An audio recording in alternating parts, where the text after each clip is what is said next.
don't you think that article was written ahead of the numbers coming in from Ann Sarnoff? Yeah. Well, and the numbers at this point are very much their own. We don't know what the numbers are, and the people out there that are trying to say that we see the numbers are not accurate.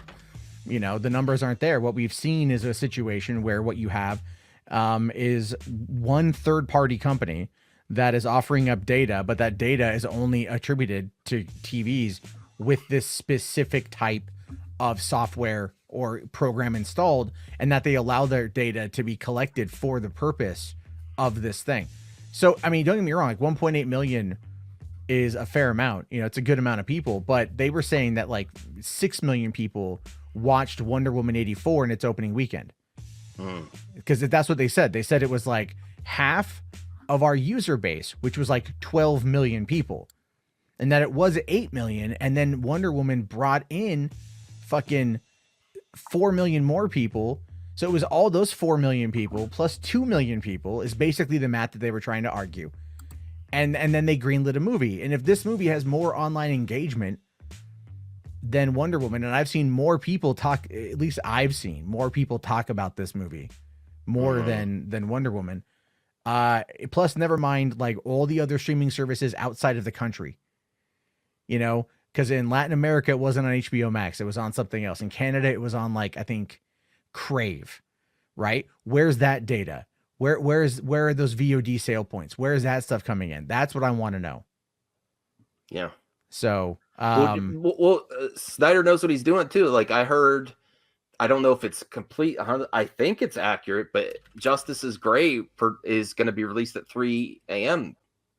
tonight. 3 a.m. Yeah, 3 a.m. Eastern. Yeah, I see people on Twitter right now like Justice is Gray edition. Go get a nap. Stay up till fucking 4. I mean, that's like, important though. That keeps the engagement going. I don't know. I'm going to fucking sleep. I'm not even. No, I'm not. I'll watch it tomorrow. I'll pop it on tomorrow. Maybe I'll watch it Friday because Friday is my birthday. Well, I'm just going to take another scenario I talked about on my show. And go check out my show if you guys haven't already, please. I'm actually gaining subs with this content I've been doing, which hasn't happened for me in a while. So if you don't know my channel, please. I appreciate the support and thanks for all supporting Matt. But what I was saying is, isn't this the equivalent to with the Infinity War happening? And they're like, okay, let's do Miss Marvel and Squirrel Girl characters, like what they've been doing. They're like they set up. How can they ever even get to this point again? How can the DCEU say they never touch Zack Snyder again? How can they build up and get to Dark Side again and have the fans trust them that they're just not going to abandon ship again? They can't build this up again and get to this point in the storyline of the DC universe of Dark Side versus Superman. They'll have to recast. They'll have to build up for the ground. They're so stupid. They're so stupid to think that they can. But they don't. But they can't build it up. They can't storyline again for years. Yeah, they should. At this point, they should probably just like cancel everything outside of Matt Reeves' Batman. Which, by the way, real quick, I guess I turned on super chats. I guess I refresh the page and tell me if it's there. But no, they should really at this point just get rid of everything. Cancel the Flash, right? Cancel Supergirl, cancel Stargirl, cancel Doom Patrol, cancel everything except for the Batman, because I want to fucking see that. But cancel everything and then start over from scratch, because this is if you look, I don't know if you saw the video that Enosh and I did yesterday. Yeah, it's very good. Very good. So, we had that conversation and a lot of the way that it worked out had a lot to do with the nonsense surrounding these numbers and everything else.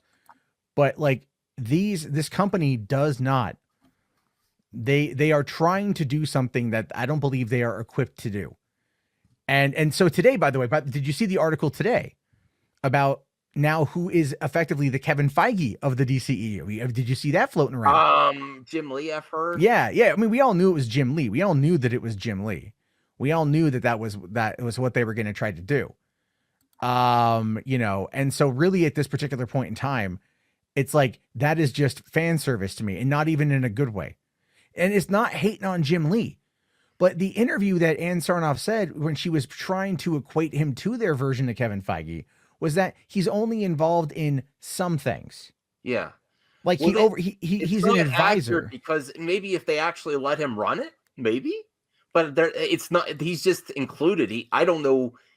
I mean, he worked on all the storyboards with Zack, with that stuff that they wanted that was in that museum that they've done recently with the Justice League 2 and 3 outlines.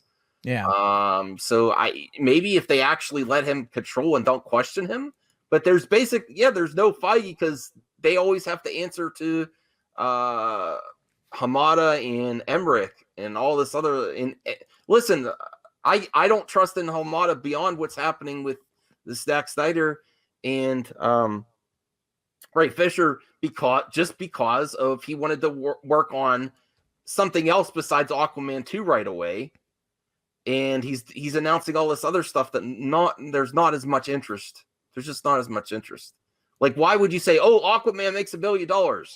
Let's make the Trench"? Yeah, like, that I didn't quite understand. They're doing this thing. They're trying to spin off where they don't have the original thing. They're still chasing Disney. Like Disney's doing all these spin-off shows like Rogue One with what's his name? Cassian Andor. They're trying to spin off stuff that's not popular yet. They're just trying to say it seems like they're just trying to do their shareholders. We have this, and then we have a spin-off show. It's ultimate money. That's what you're saying about the DC stuff. Yeah, that's what they're trying to do. Just like Suicide Squad and greenlighting the John Cena one. But no, I commented on that in the chat in your stream, and I don't think anyone saw. John Cena is exceptionally popular in China. He's exceptionally popular in the Middle East. He is very popular outside of this country. If you know anything about John Cena's career, he has been an ambassador for the WWE. He has gone and learned different languages. He has acted as an ambassador for the company as they tried to branch out into different markets. John Cena has made himself very, very, very quintessential to the expansion of Vince McMahon's empire. And so if they're going to do anything with any of those characters, Peacemaker makes the only sense. Because otherwise it's like Idris Elba, is he going to do it? Probably not. He's done TV before, but would he want to do this? Margot Robbie, she's got a lot of other things. Why go to television if they're going to give her another Harley Quinn movie or something along those lines? But John Cena is really good for the international market, and they're going to be expanding throughout the rest of the year, which is one of the reasons why Peacemaker comes out in early 2022. Mm-hmm. So that's another factor that's involved in this. This is business, man. This is all business.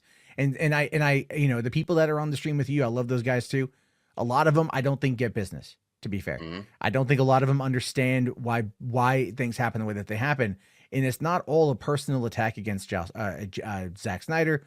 There are elements there clearly where they don't want to work with him. But in many instances, I think that a lot of people are not realizing that HBO Max has to expand to the international marketplace. So they need international content. Netflix has been like buying up content from Germany and from France and a number of other countries, making those Netflix originals and then doing the audio dubbing in order to allow them to be accessible here. Mm-hmm. And some of those shows like Dark and Lupin have blown up, especially Lupin. Part 1 apparently is insanely good. I keep seeing it pop up in like the top 10 and I'm like, and it's a French show. Okay. And part 2 drops, I think, like in a couple months or whatever, or very soon, so like that's the whole thing, is they have to get these international stars in order to be able to reach into this marketplace. So why not have John Cena, right? Why not have John Cena come on out and be this show and, kind of like expand that universe as they're expanding into different marketplaces. People are going to check it out if it's John Cena, Mm-hmm. I'm just saying, like, there's a lot there. And yeah, Aaron Entertainment here does say like that Cena is more popular than Batista, which is true. So, and I don't know, I don't really see, I like Dave Batista. I like John Cena. I don't quite see the I get what you're trying to say, but that's a lot of what's happening here in my opinion of why things are happening the way that they're happening. And again, it's not because like, I do think that Warner's has their head up their ass and that they don't know what the fuck they're doing, like flat out. But there's business at play here. It's just so weird. It's like they're trying to say we have so much possible funds to our investors of all these spin-off shows, and like people are saying we want to see the Justice League, and there's like in all their plans there's just no actual plans for a Justice League, even their version, even if they don't go with Zack. Yeah, like I mean, why would you not have the event? The reason MCU works is because the Avengers together, all those single movies, but the Avengers. It's so frustrating. I'm so frustrated. But well, the thing is, but I'm gonna be 100% real here, Max. Okay. Yeah. In part, you are frustrated because you are talking to people who are also frustrated, who are getting other people riled up, and that is again where, like, you know, there's passion, and when the passion comes into play, it oftentimes can override or overrule logic. Well, the Darkseid is just, he was so legit. Like, I don't see how you could say, here's Darkseid, introduce him, and he's saying spoilers for the end of Justice League. Yeah. He said, we'll do it the old way, and then imagine that, and then we're just never going to get to see it. And that is the ridiculous aspect of everything that they have done, and that is the mindset of the powers that be. And the powers that be right now are trying to go, okay, you know, if you look at the data from what's coming out in regards to what's it called? Like, you know, looking at the amount of numbers, right? So looking at the data for the Snyder Cut, what you had was a situation where a lot of people who watched the Snyder Cut were holdovers that had become members from Wonder Woman. Okay. Mm-hmm. And so that is accounting into a lot of it. So the data that's looking at the first 3 days of Wonder Woman is, you know, it's not necessarily comparable, because a lot of that is new people that joined up specifically for that, because it was the first of its kind, you know, and it was on Christmas.